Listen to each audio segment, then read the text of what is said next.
ګلبدین نایب د ډیرو ناویلو څخه پرده پورته کړه. سلام امینه خوږو کتونکو، وخت مو په خیر، ستړي مشئ. وروسته له هغې چې د افغانستان د کرکټ ملي لوبډلې په 2019 کال نړیوال جام کې خپلې ټولې 9 واړه سیالۍ وبایللې، ګلبدین نایب په لندن ښار کې له BBC پښتو سره د ماتو په علتونو باندې غږېدلی. هغه دا ځل ډېرې ناویلې خبرې هم وکړې. ګلبدین د لوبغاړو له زحمته راضي نه و. هغه ویل پخوا دومره پیسې نه وې، اوس موږ ماړه شوي یو، ځکه مو خواري پرېښې. که په دې هر څوک خفه کېږي، خفه دې شي. تاوان هغه څوک کوي چې ملامته وي. ګلبدین د مرکې په دوام وایي زما نه وړاندې د کپتانۍ خبره له راشد خان سره شوې وه. هغه هم منلې وه، خو بیا هم په شا شو چې هېڅ علت یې معلوم نه شو. زه د یوې غریبې کورنۍ غړی یم، کوم زورواکی نه یم، د کرکټ بورډ مزدور یم، کارکوونکی یم، مجبور یم چې هره پرېکړه ومنم. دغه راز ګلبدین نایب وایي د لوبې د بایللو یو علت یې د ډیسپلن و. د نایب هدف په ډیسپلن موضوع کې افتاب او شهزاد یاد کړل چې ماتې کړ. هغه وړاندې وایي زموږ د لوبغاړو فټنس هېڅ ښه نه دی او په صفر کې ضرب دی. زه له هندي لوبغاړو سره کېناستم، هغوی راته وویل موږ فټنس کې هېڅ ستونزه نه لرو، او بیا یې راته شهزاد یادو چې ولې په فټنس کار نه کوي. خو نوموړي وویل زموږ لوبغاړي خوراکونه ډیر کوي، هېڅ یو پروفیشنل لوبغاړي ته نه دی پکار چې زیات بې ځایه خوراک او هغه څه وخوري چې ضرورت ورته نه وي. خو بیا هم هېڅ یې پام ونه کړ. هغه د خوراکونو په تړاو دا هم ویل ډاکټر خو چا پسې کور ته نشي تړلی چې دا مخوره او هغه مخوره.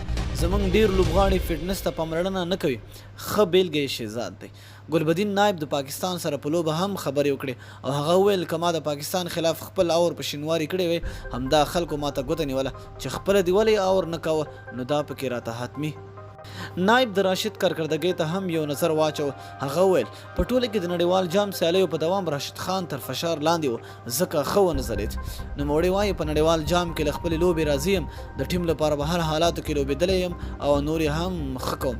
نایب د ځوانو لوبغاړو سید شیرزاد، اکرام علي خیل، راشد خان او مجیب رحمان په تړاو هم ویل چې د افغانستان ځوان ستوری دی، زموږ راتلونکی جوړوي. نوموړی وایي په ټوله کې ستونزې په توپوهنه او توپنیونه کې وي چې ټول علت یې فټنس دی. که فټنس مو همداسې وي یوه لوبه هم نشو ګټلی. نایب په خپله مرکه کې وړاندې وایي ډېری ځوان لوبغاړي شته چې زموږ تر شا د ملي لوبډلې په انتظار دي، باید په خپل وخت سره چانس ورکړل شي او مخته راشي. هغه ویل موږ ملي لوبغاړي یو، موږ پورې د افغانستان نوم تړل شوی، موږ باید خلکو ته مثال اوسو، خو له بده مرغه ډیسپلن کې مو ستونزه شته، باید حل شي.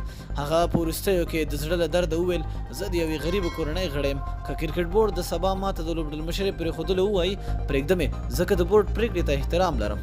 هغه وایي چې ما د لوبغاړو سره ډېره ګزاره وکړه، لومړی به خپل فټنس ساتم، ګڼې کرکټ پرېږدم او د نورو لوبغاړو په وړاندې هم همدا پرېکړه ده. د یادونې وړ ده ګلبدین نایب څه موده وړاندې د اصغر افغان په ځای د افغانستان د یو ورځنیو سیالي لوبډل مشر وټاکل شو. مننه دوستانو چې ویډیو مو راسره تر پایه وکته. خپل نظر مو لاندې په کمنټ کې راسره شریک کړئ. تر بلې ویډیو د لوی الله په امان.